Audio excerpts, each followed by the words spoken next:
Well, thank you very much for coming. I appreciate it so much. I wasn't sure with Saturday morning and how much there is going on in Orlando where I would have no one or a full classroom. So I'm grateful for all of you guys taking the time and sacrificing to come and hear such an important subject on my heart. This is one of the things I'll tell you a little bit about myself. My name is Susan Wedin, and my husband is an elder in the Phoenix Church. We have been in the Phoenix Church for 36 years. I keep track of that because that was when my son was born. And so a little side story is I came to church. I was invited to church by the minister who lived around the corner. And they came and knocked on my door. And then they continued to come and knock on my door. And so when they rounded the corner, I could see them coming, and so I crawled on my knees real quick to the window and closed the drapes so they didn't know I was there. But they finally got me and got me to church the week before I had my son. Wow. And I was blown away. Wow. And this was back in the Traditional Church of Christ, which was converted to, which if you knew me back then, you would say there's no way she's going to become a Traditional Church of Christer, because I was wild as married, but I had a mouth like a sailor, and I would tell you exactly what I thought about whatever was going on. So I didn't really fit in with the culture of the Traditional Church of Christ. But I was so blown away, and I'm so grateful for the 36 years that I've had in the movement and all of the ups and downs and sideways and all of that. And so the week after I had my son, I came back with my baby in tow. I got out of the hospital on Friday. I was back in church on Sunday. Never would recommend that to anyone. Please don't recommend that to anyone. But that was just where I was, because I just needed God a lot. And he knew it, I knew it, and so that was the beginning of my journey. So one of the things that are, in being here, that you want to create partnerships. Partnerships are needed to have an exceptional children's ministry. So we're partnering with the parents, we're partnering with our leaders in our meetings, and so, we're going to talk about that a little bit here. After this class, there's in a different room, there's a 201 class. So if you already have a great children's ministry and you want to take it to the next level, there's that class. The other class that's going on is going to be almost like the second part of this class, which is a panel discussion with different people at different stages of their children's ministry for you to ask questions. They'll give a couple of minutes, tell you what their specialty. We have people that have been in children's ministry for 40 years. We have someone who's special needs. We have a lot of new areas of special needs parenting. And we also have fostering, adopting. So we're trying in this time to just give a small piece of what is there for you guys. We also have a hub that we have, a children's ministry hub for you to go and get resources. We're building resource pages. And so all of that stuff we'll have for you as well. That will all be on the app. So if you want to go to the app later on, it'll give you a code and a location, a URL for you to get hooked up with us. If you want mentoring for your children's ministry, if you feel like I just need help, we offer mentorship through that same children's ministry hub. You just sign up, you say, I need a mentor, or I'm willing to mentor the other side of that. So I'm going to pray real quick, and then we're going to jump into material. God, thank you so much for just the life that you give us, that you do give us life to the full, and that you give us children and grandchildren. I'm grateful for the lives that we have, that we can serve you in such an amazing way. There are so many people that are hurting, that we want them to bring their kids to church, but that we've got to provide a safe place for them to do that. I pray that we can learn that today and take that back to our home churches, and I pray all this in Jesus' name, amen. So now my son, who was born then, is now 36. He's a vice president at American Express in IT, which is exciting. My daughter's 33.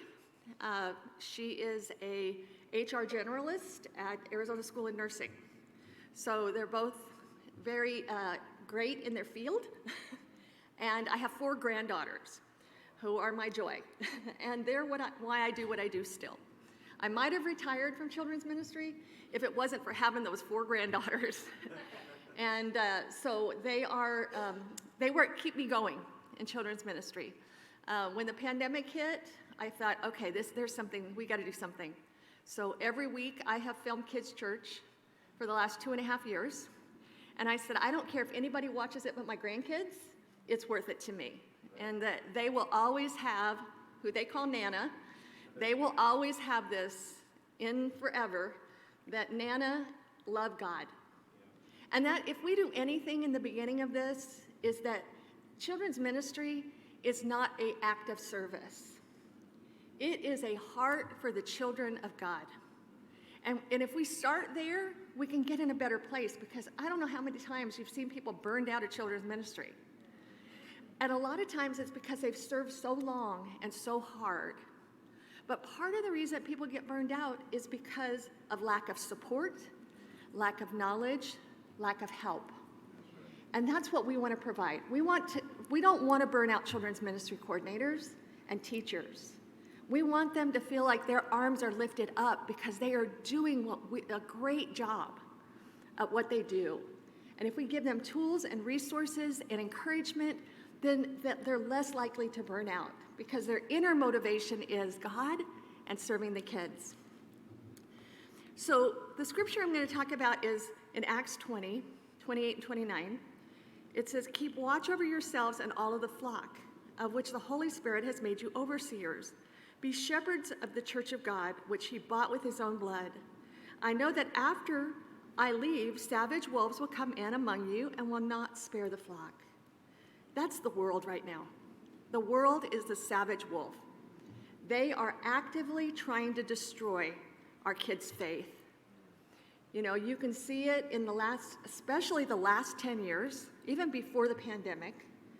You can see the thinking that the world is trying to give these kids.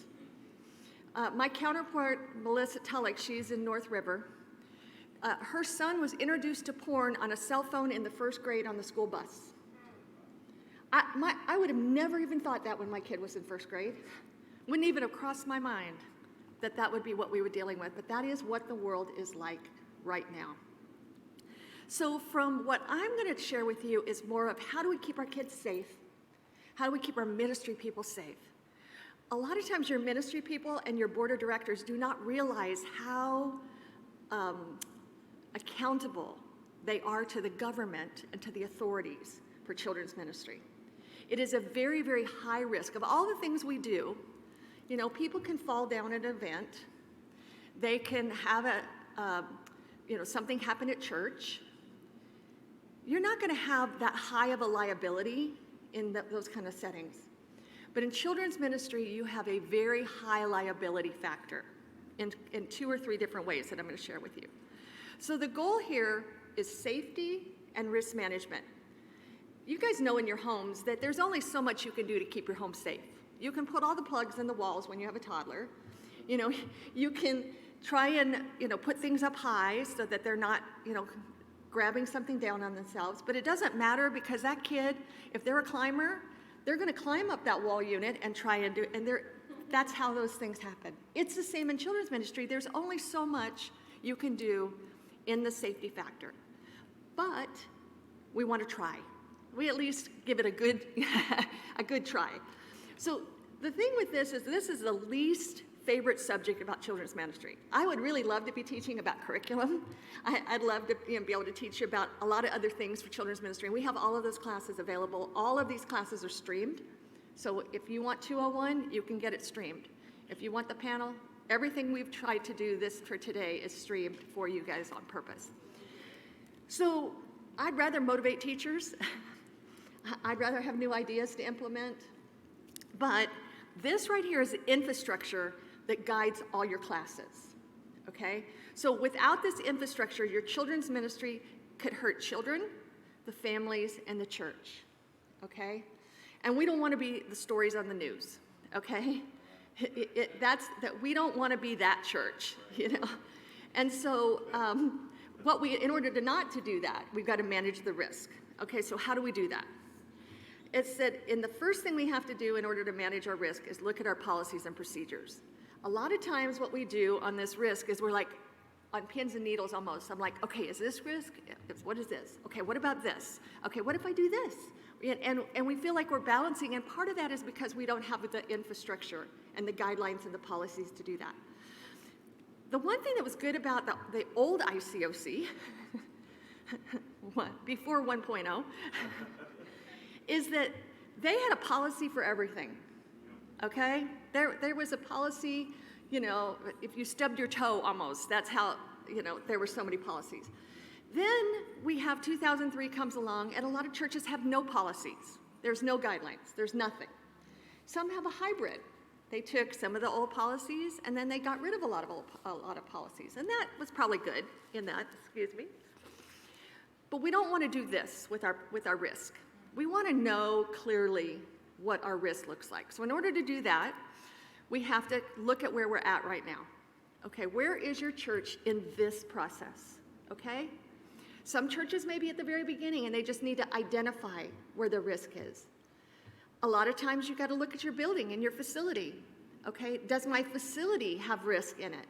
Most of the times we're in churches or schools or a place like this. You know, a building like this, as great as it is, has risk when you come to kids, because our people are really trusting, and kids go to the bathroom by themselves, and then you don't know who's in the bathroom. Or we have a huge, you know, homeless population in the parks, and we're having a park service. Okay, well, who's going to man the bathroom to make sure nobody goes in there besides our people? And so you have to look at this and go, okay, we're in this process. And no matter where you are in this process, communication ties it all together. If you don't know where your risk is, then communicate, and so that other people can help you identify. If you know it, if you can identify it, okay, well, what do I need to start with? Because sometimes this is one of those things where I'm just overwhelmed and I don't know where to start, and what do I do? Start with the basics. Start with just one. If you get one thing out of this class and go, okay, this is what I'm going to focus on this week, and in a month from now, I'm going to do this. And after that, I'm going to do this. Because you're not going to be able to do it all at one time, or you'll overwhelm yourself, first of all, and you'll overwhelm your ministry staff. Because they're the ones that sometimes, for the first time in all of these classes, we've been doing this like 6 or 7 years as Children's Ministry Task Force.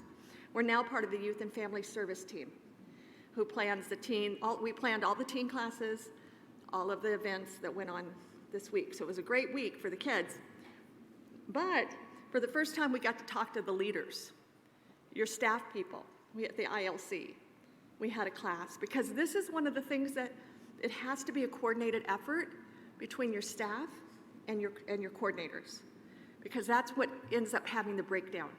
You can have a great class, but your staff could be unprotected. And so we want to do both. So the first thing we do is screening. Most churches either have the old screening, the way we used to do screening prior to 2003, or they're not screening at all, or a hybrid between the two.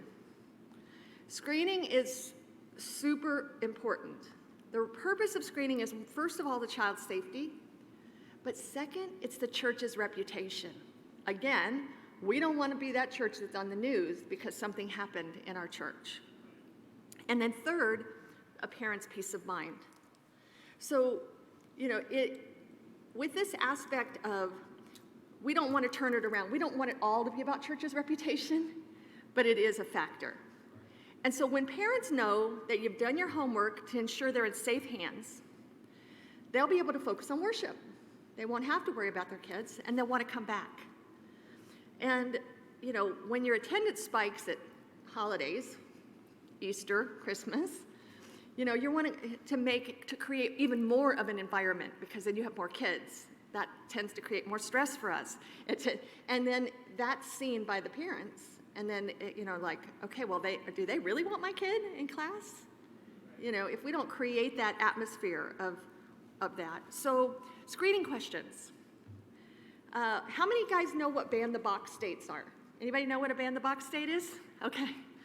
You must live in a ban-the-box state. Okay, ban-the-box means that some states do not allow you to ask if they've committed a crime. Therefore, the purpose of that is not necessarily that they committed a crime, because maybe, they did it 30 years ago prior to become a Christian. But let's just put it like this. Let's say you have someone who was arrested or charged with soliciting an underage minor. Okay, would you not want to know that for that person who's in children's ministry? Again, for a parent's peace of mind and the church's reputation?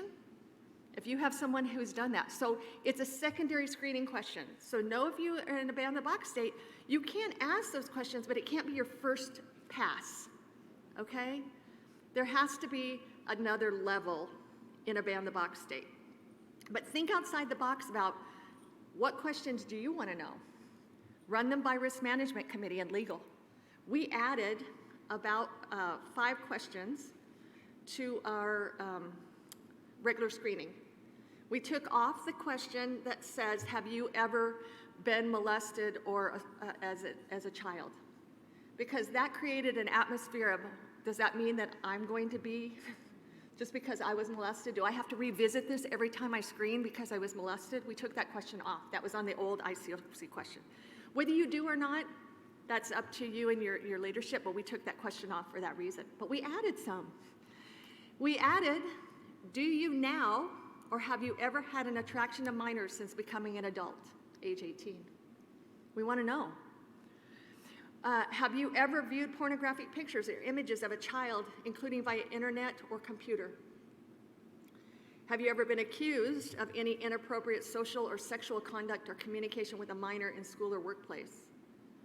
And then, of course, we always had, is there any other matter that might disqualify you for acts of service? We added those questions because of the world today. And you have to add those based on what your legal and risk management team has talked about. But 142,000 background checks conducted by 7,700 churches. Nearly half revealed a criminal offense, and 21% contained serious offenses, including over 9,000 felonies.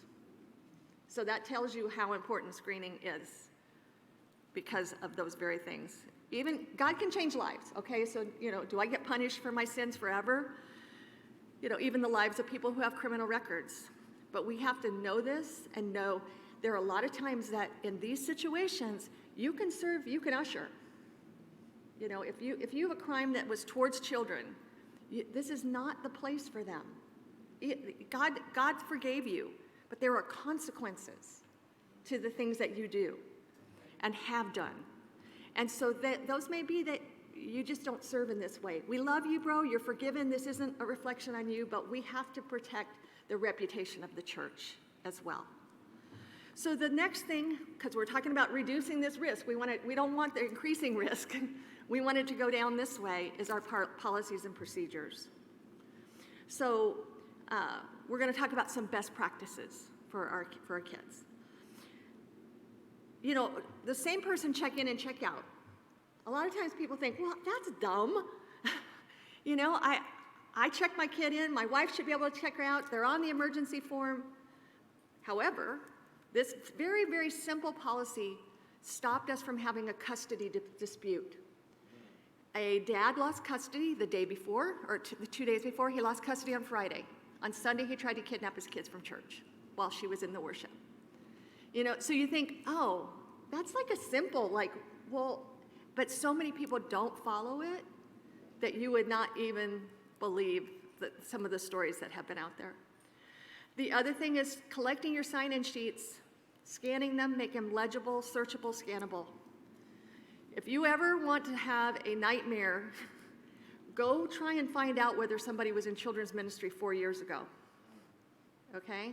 Your statute of limitations changed in most states. It used to be 2 years after their 18th birthday that they would have to file if there was anything they filed against the church or against a person. With the Catholic Church and the Boy Scouts, most states have gone to there's no statute of limitations. Some have, 20, 30, but a lot of the states are going to, that's the direction that it's going. So what does that mean now about your sign-in sheets? How long do you keep them? Forever. Forever. Because you don't know when something is going to come up. I dug through 4 years of moldy, old sign-in sheets, which have now been scanned. But because a person in my ministry, in my region, committed molesting his children and children of another disciple.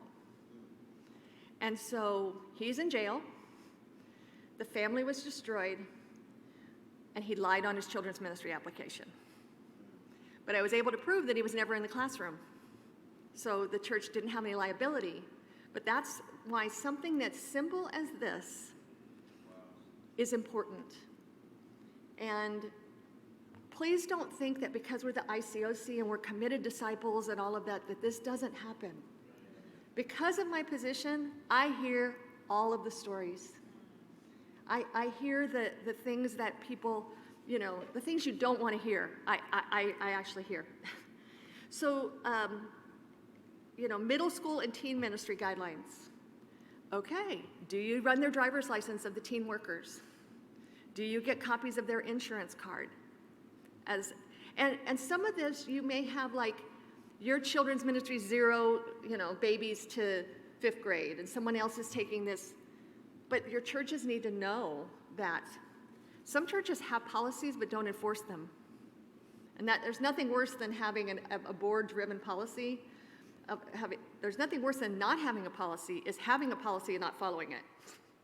It's even worse. So the highest risk, though, for all of this for our kids is not necessarily in the classroom, but in the homes and cars of disciples.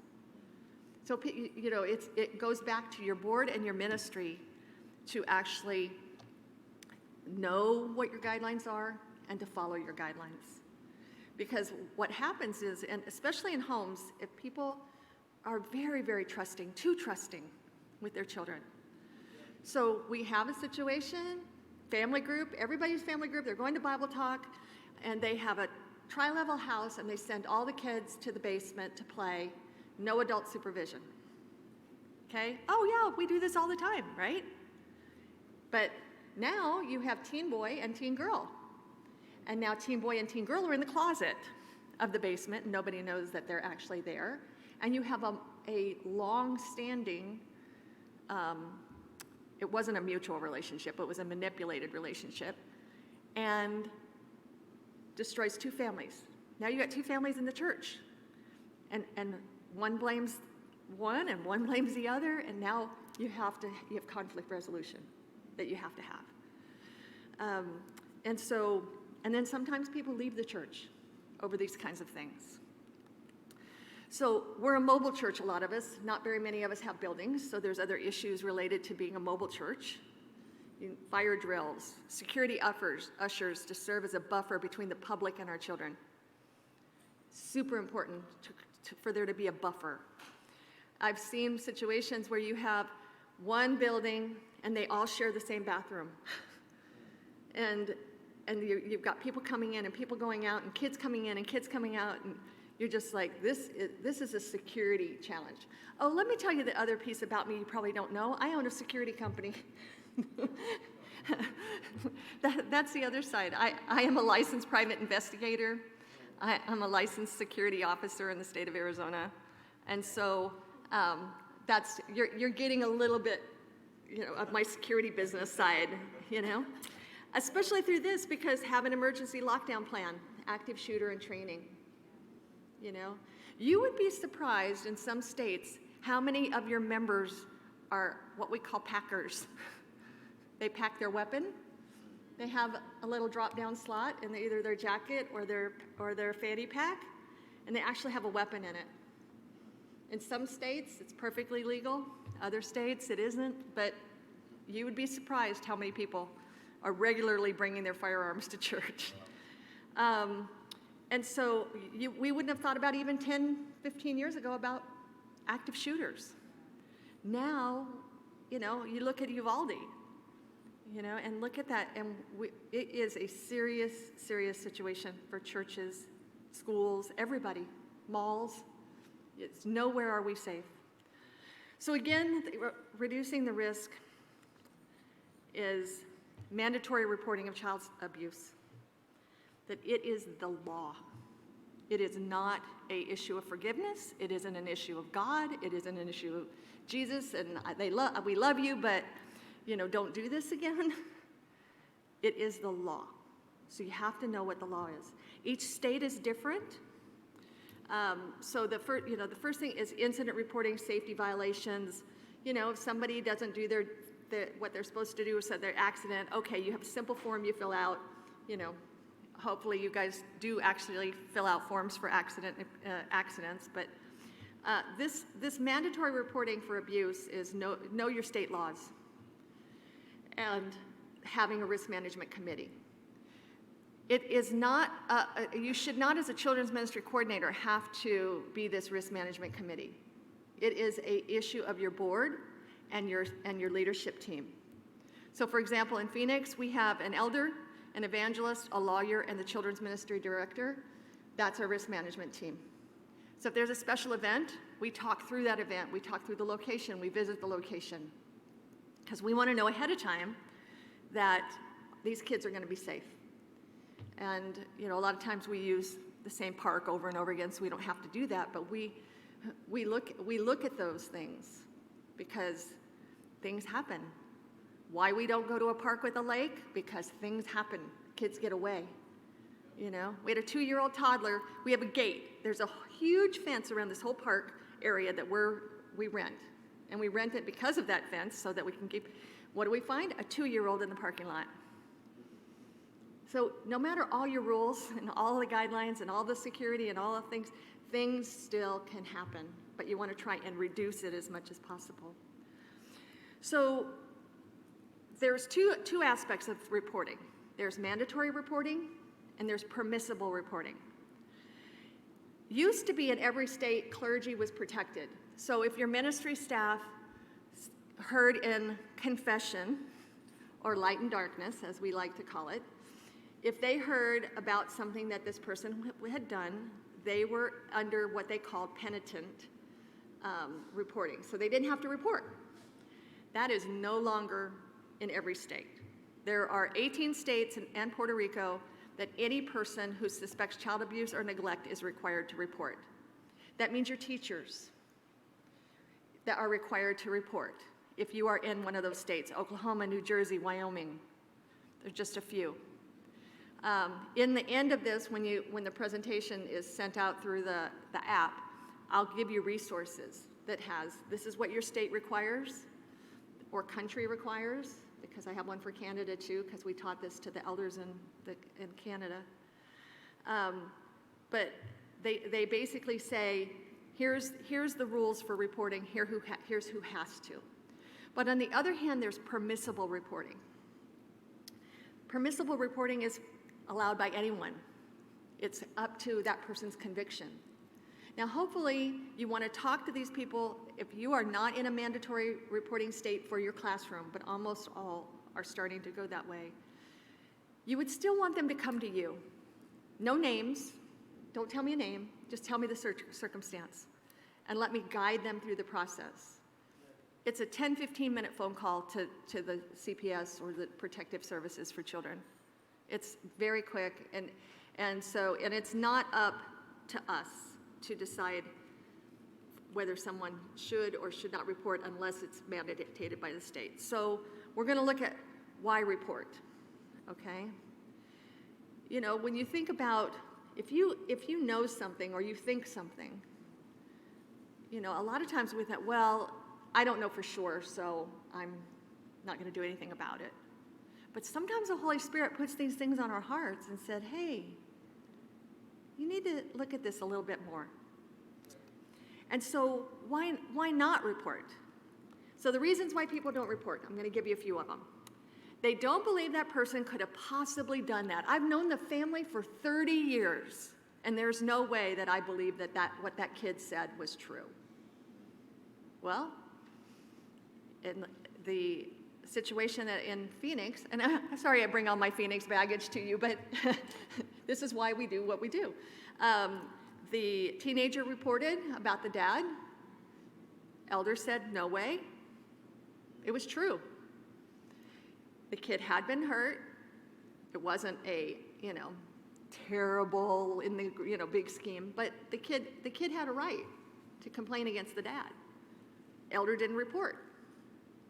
Mercifully, the elder didn't go to jail, because in all states there are laws about mandatory reporting. We've been working to heal the victim, and it wouldn't benefit the family to drag them into court. Again, not our church, but in Phoenix. Couple was counseling a 17-year-old girl who'd been molested by her father. And they counseled the family, they counseled her to forgive, they counseled him to stop. So he stopped. She moved out. Fast forward, 5 years later, CPS comes and arrests the minister and wife, because now he's done it to the younger daughter, to the sister.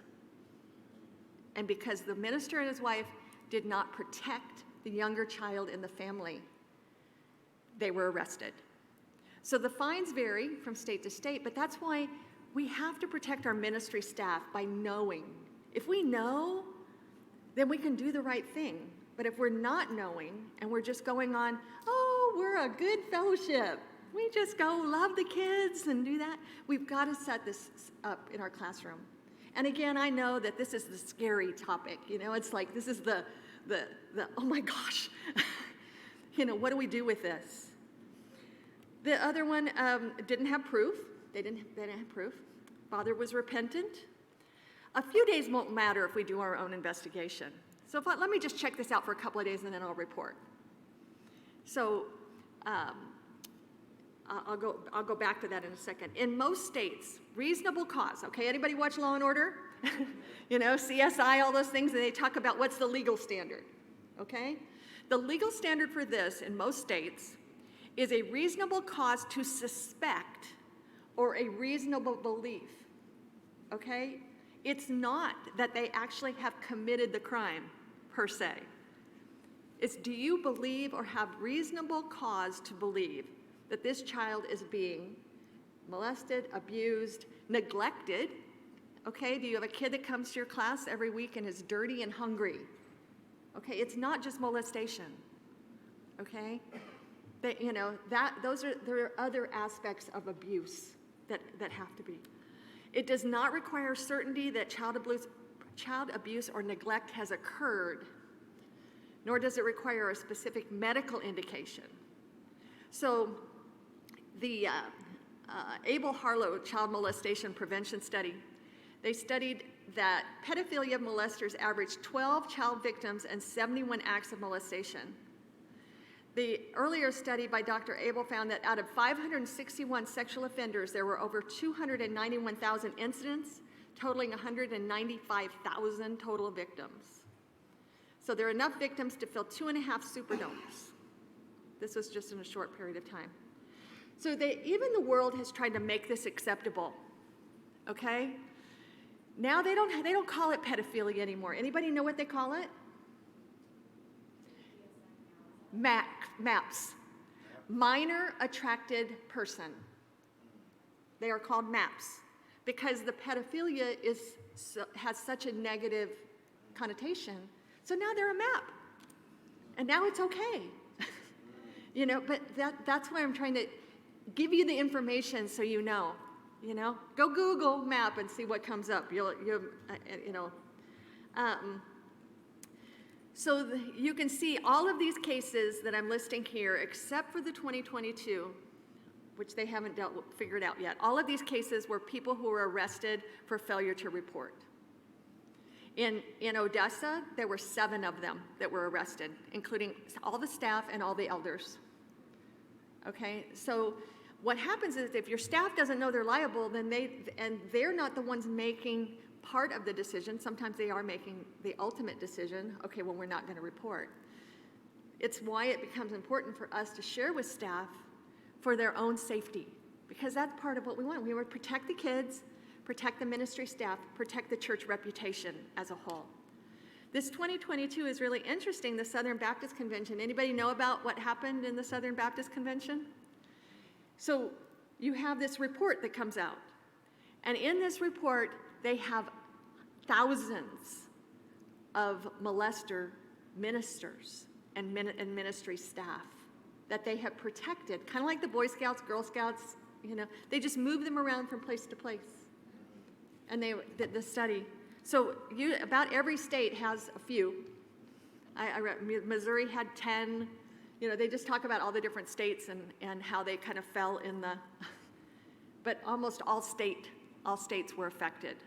And so this is still an ongoing story. We don't know who's going to get charged or arrested out of this. We just know that they were there. So reporting is loving and necessary despite the laws. Even if your law states that you are not a mandatory reporter, you can still be a permissive reporter depending on where it is, what the situation is.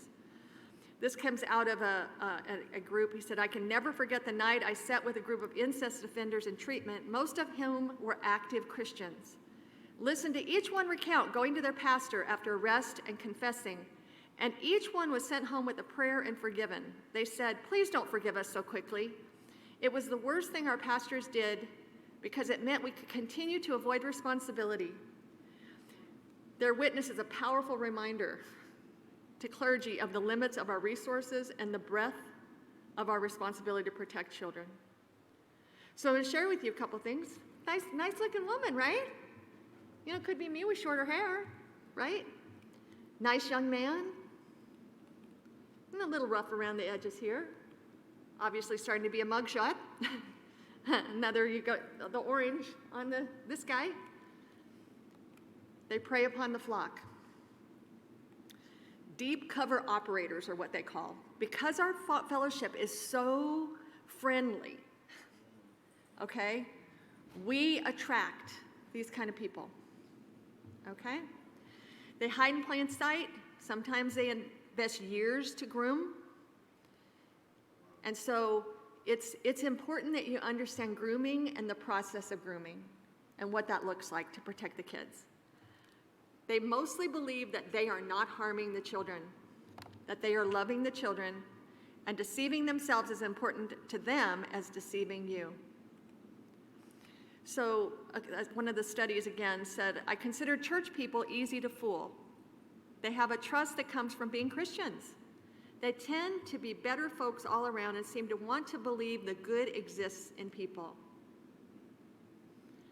And so it's important that we understand, because if we're doing our due diligence, and again, I say this is like the scary class, 747,000 registered sex offenders in the United States. 747,000. How many disciples do we have in the United States? Anybody know? 100,000 sexual offenders who fail to report yearly. That means they disappear from their locations and they come up under other names. 1 in 3 girls and 1 in 4 boys will be sexually assaulted before the age of 18. 40% of the offenders who target young children are juveniles themselves. Only 3% of sexual offenders have a chance of getting caught. And over 80% of the child victims know their abusers. So you have 2 different kind of predators, okay? You have the power predator and the persuasive predator. Persuasive predator is, the groomers. Power takes the victim by force, strikes only when they feel they can prevail, can easily retreat and claim a misunderstanding. Less of churches and more of established organizations. Persuasive users use personality and charm to influence others. They influence adults first to gain access to their children. Okay, they try to gain trust and access, and they wait for the right time to so you can see, how does this happen? Infiltrate a group or community, earn trust, remove barriers, we drop our guard, they gain access to the kids, they transition to more risky behaviors, they become grooming, start with innocent behaviors, they become more comfortable, transition, and then sexuality is introduced and abuse occurs. That's the process of a predator, okay? And part of it looks really innocent, We're nice people, right? We go to house church and we're loving and we're, but we're good people. So how do you distinguish between this and just loving our house church? We have to be wise. We have to look to it. what's going on. So the keys to safety in children's ministry: never leave a child alone with an adult, even in house church, even in your home, okay? Don't be, like, oh, well, these people are gonna babysit my kids. Oh, no. There has to be. I personally know that I was a little too loose in who watched my children when they were very young, and I regret it. Don't make any exceptions, no matter how well you know the parent. Decrease isolation and increase accountability. Don't be afraid to say no. You are responsible for the child's safety, no one else in your classroom, obviously, and just in your classroom. Keep good records of attendance. Take binder wherever you go, and in that is having access to your emergency forms and some of the other things that you might have. Don't allow children to be unattended. Don't allow any physical contact with the children, especially sitting in your lap. Use caution even with your own children in a public setting, obviously not in your home. So what's the vision? Where do we want to go from here? What do we want to do? Next step, don't be overwhelmed.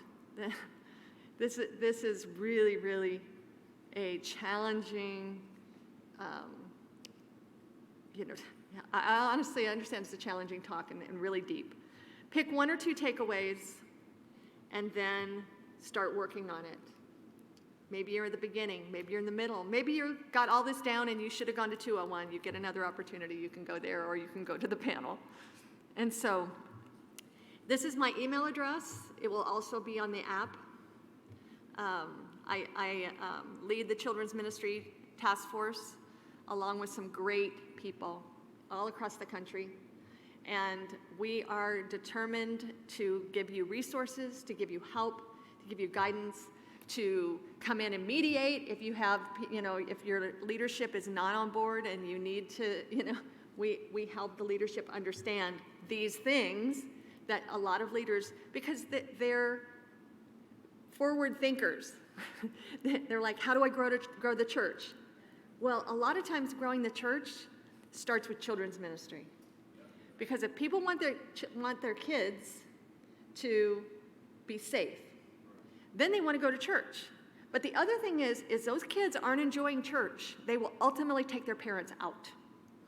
Multiple times I've seen where kids get in the teenage ministry and they go, oh, well, that church down the street, they have all these activities and this thing is great. And I'll go to that church if you'll go with us. I just don't like ours. And off they go. And the parents go, oh, well, I'll teach them doctrine from home. But that doesn't happen. Very, very rarely does that happen.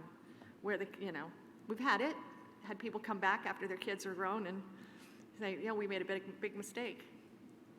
But, that's where we just want to be our best for our kids, our grandkids, and for the church and the reputation of the church. So we have a few minutes for some questions, if anybody has questions. I can't see out there. Go ahead. I don't know if you want the microphone or not, or if you're just loud. Do you have templates for policies and procedures, like the risk committee, particularly as corresponds to the children's ministry? Yes, I do. We have sample ones that we have on our children's ministry hub, and we'll send you those links. And you can just sign up from the. I'm going to see if I can get that slide up. I don't think I can. Yeah, let's see if yeah, let me see if I can do that while you guys are talking here. So yes, there will be all that information and more, probably more than you'd ever want, will be available for you. So let's just do this. No, it will be on the Summit app. Okay. It will be on the Summit app, and it will. So let's see if I can find this right here. I thought I added it, and then I didn't see it when I was doing the actual search. But does anybody have another question while we're waiting to the?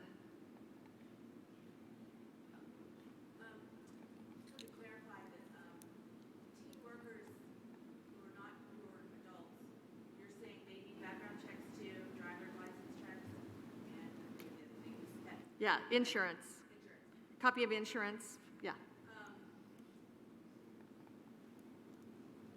Teens, do you allow teens to serve in your children's ministry? Say fifth grade. Not unless, not, except in VBS. We have a special, in ours, we have a special, for VBS workers, we have a special screening for kids. They have to be recommended from their staff person. They have to,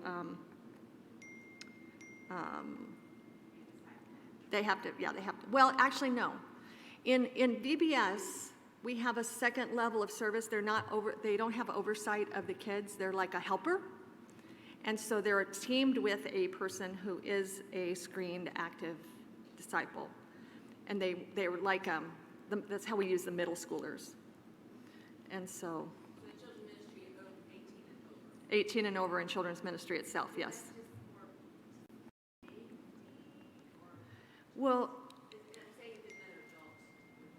yeah, each church has to decide what their level of comfortability of risk is. It's not up to, I can't decide that, this is our rules, and it applies to everybody. Yeah, there's nothing legal that determines that they can or cannot serve. Here we go. And so let me just open this. Sorry.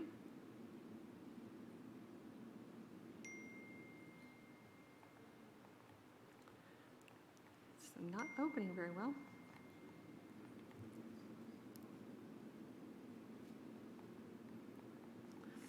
And it's not even showing on the screen, so. Go back to my PowerPoint here.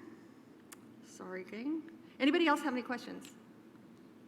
Can you get this off of here? It's in the email, and get it back on my PowerPoint? That'd be great. Thank you, I'm sorry. Let's see. So, go ahead. As far as we have our children's ministry director, and then we have our coordinators who do the check-in and float. But as far as somebody who does the risk management and is scanning in all of the sheets and all that, is that a very specific role, or how is that divided up in Arizona specifically? In us specifically, the children's ministry directors in each of the regions, the children's ministry coordinators in each of the regions scan all that. Okay. As a children's ministry director, I make sure they get that done. Okay? I work with the staff, the board, and the risk management committee and give them feedback to make sure their classes. I visit their classrooms. I go around and make sure that we're all in compliance with the same set of guidelines. So whatever your guidelines are, you have another level. There should be, we hope to have, this is not a should be, but we hope to have people who are on staff of the church that is the one who is the director, okay? Whether it's a 5-hour a week, 10-hour a week, a actual staff person who has a communication with the leadership team. That's the highest chance of having a positive experience, is when you have this combination of teamwork.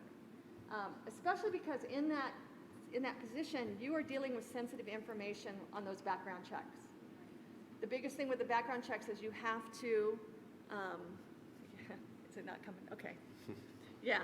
So you have to be able to have security on those background checks so they're not accessible to everyone. That makes sense. And then what platform do you use to scan all of those sign-in sheets? We use Google Drive. We just use Google Drive, and I create folders that are shared. And I don't know if you can see this or not. This is the QR code for our global hub. And sorry about that. By the time I get this next, I'll have that on there. So any other questions? So I have two particular different questions here. So on our church, we use kind of like, it's called the church app or something like that, or sign in and check in or something like that. And so it does kind of print out a ticket or a receipt, but then you can also, we have a kiosk, like to sign in the kids on the computer. So you can use like the phone number of the parent or something like that. Right. So what would you recommend then if you're saying the one parent checks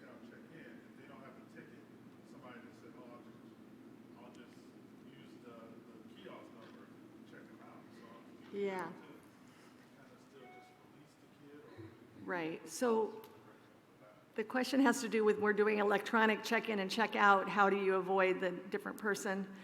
You just want to try and do, if they don't have the ticket, and we have an emergency procedure for, it's the same thing. Let's say somebody comes and like the wife gets sick in the middle of the church and, you know, she goes home. That means that our children's ministry coordinator is the only one who allowed to sign that kid out of class.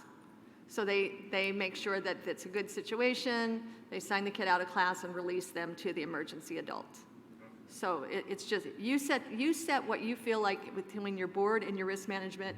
What do you feel like is safe but covers the heart of what we're trying to say? Not the legalism, but what we're trying to do is accomplish, what is the heart of what we're trying to accomplish in it? another question. Uh-huh. So for safety drills, like the active shooter or the fire drills, would you kind of recommend maybe every time transition, that go, like teacher transition change out or so like that, or we have to send out like communications to the parents if we're doing these active shooter drills? Right. Yeah. So he's talking about how often do you do, it depends on your location and whether you have a completely new set of people. You know, there's a good way to try and prevent where you have to do it every single time is to create the, where you don't transition everybody out at the same time. You create an overlap. And so that's one way you could do that. But however you feel like it's the most safe, we don't necessarily send out to our whole thing. We have somebody get up and announce it on stage that morning. We say, your children are going to be participating in a fire drill. The fire drill is actually going to come on during church. Please do not leave the church because you are being trained at the same time. We are training you not to run and get your kid in a state of emergency, because you will create havoc for your child if you try to pull your child at this moment, okay? Because we have very strict, we count kids, we count heads, they are taken to a completely different part of the building, and so the parents won't have access to them. And so then we clear the fire, we clear the, whatever it is, and we've actually had real fire drills in the church, and we were able to learn from that. So we actually talked to the parents at the same time about the fire drill and said, this is, if something were to happen, please know your kids will be safe. Here's what we're doing. Here's what you know, because that's what ends up happening. Parents panic. They want their kids. What's wrong with, where's my kid? You know, and then you start having, and then we also, and the funny thing, I will also test the children's ministry. The last time we had one, I went and I tried to take one of the children's ministry staff kids with me. So I went up to the teacher and I, you know, visited for a minute. I took one of the kids that I knew well, and I'd already talked to the parent that I was gonna try and do this. And I said, hey, Sophie, come with me. We're gonna go find your mom. And she, of course, went with me. But the teacher said, what are you doing? And I'm like, good. Because even if it's me or a staff person, whoever, I don't want anybody taking those kids, you know, because I'm responsible for them until I get them signed out. So, but you have to set what you guys feel, you know, in that and how to do it. And there's many ways to do this stuff. There is no, you know, I don't want you to think that just because we say this is the way it has to be, that it's not. There are many ways to keep kids safe. This is just bringing awareness to, so I'm going to go ahead and close out. Thank you guys very much. And I super appreciate, and then hopefully you'll be able to join some of the other classes. Thank you.